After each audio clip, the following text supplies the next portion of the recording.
Okay, y'all, I'm back to show you how to put the borders on your little rag quilt. So I'm all done with mine, and it turned out to be around 39 inches square. So 39 inches from side to side on both sides. And so in order to put a border on, we're gonna want to make it just a smidge bigger, and then you can trim it down, or you can, kind of rag it up with your scissors at the end.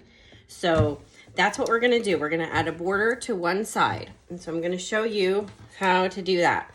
So I have cut a strip that is 3.5 inches this way. And I made it just a little bit longer than 39, like I said, for the length of how big the quilt ended up.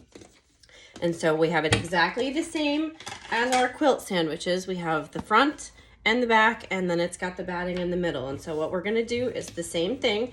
We're gonna go down the edges, and then we're gonna just make a crisscross. And what I did is I used my Perfect 5 ruler. I set it down, and I used a friction pen that goes away when you iron it. And then I just marked 4.5, every 4.5 on both sides. And that way you can you can make it 3.5, or you can make it 4 or 5, it doesn't matter. You can do whatever, or you could just make lines, or you can, whatever you want to do. So this is just what I'm doing. So let's go. All right. So we're gonna go around the edge.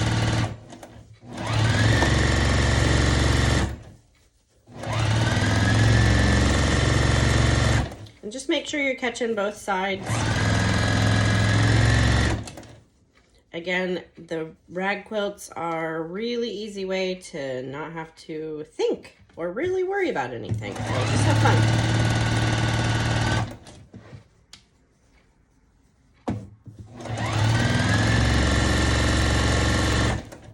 All right. Now I'm gonna flip around.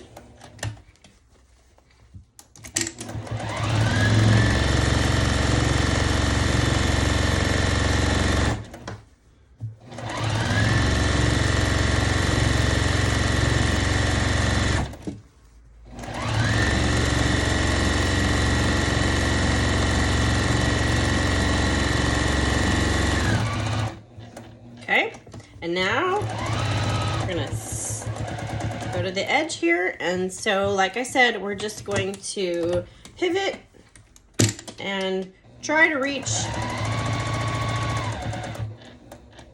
the mark that you made. And then there's the other mark. And then there's the other mark.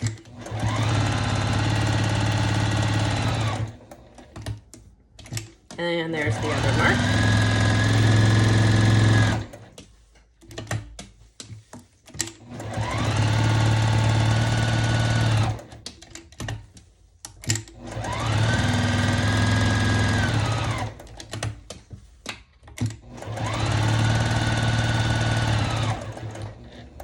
Okay, we are almost to the end. And now there's no mark, so just go to the edge. Like I said, it does not have to be perfect. And then I'm just gonna sew to the other edge. And there's my mark right there. And so it's just making X's just like we were already making on our little blocks.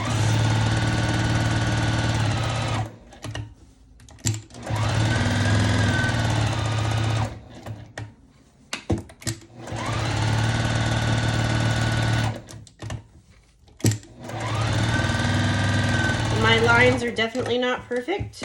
This is a great way to kind of become one with your sewing machine.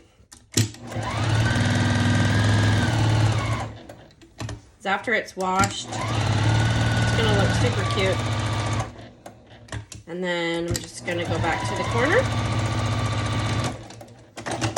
And then look at that. Isn't it cute? Okay, so now what we're gonna do is we are going to attach it to the corner, or to one side. And so what you're gonna wanna do is you're gonna want to put your border on the top and then the other side, and then your two sides. So you don't want to do one side and then the other side. Do the top and then the opposite side of your quilt. All right, and so we're going to do it exactly the same. We're going to put the backs together. We're going to try to match up our seams. And again, I'm not going to pin, but you can if you want to. So just kind of try to match up your seam a little bit. I back stitch. And the back stitch, I always back stitch in between each one when I'm doing that, just because it kind of holds it all together a little bit better. And then go to the next one. And I usually try to open the seam, but that one kind of got unopened. It's fine, no big deal. All right. So I'm gonna stop just to show you, and that's what it's gonna look like. And then I'm gonna finish doing the other sides, and I'll take a couple of pictures, add it to my blog, and we'll be all finished. I would love to see yours if you decide to make one super fast. I finished this in, probably you could do it in about a day, day and a half, definitely a weekend. And so please subscribe to my new channel. I am Gina Tell with Red Graffiti, and I've had lots of fun. Hope to see you soon.